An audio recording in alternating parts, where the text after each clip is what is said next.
రాజ్యమేది లేదు గాని రాణిలాగా చూసుకుంటా, కోట కట్టలేను గాని కళ్ళల్లో నిన్నే దాచుకుంటా.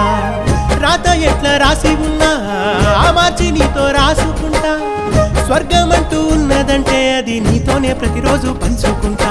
నిన్ను గన్న మీ నాన్న కన్నా అల్లారు ముద్దుగా సాదుకుంటా. నీకు కోపం వస్తే కొంత దూరం ఉంటా, నువ్వు గీత గీస్తే నేను దాటనంటా.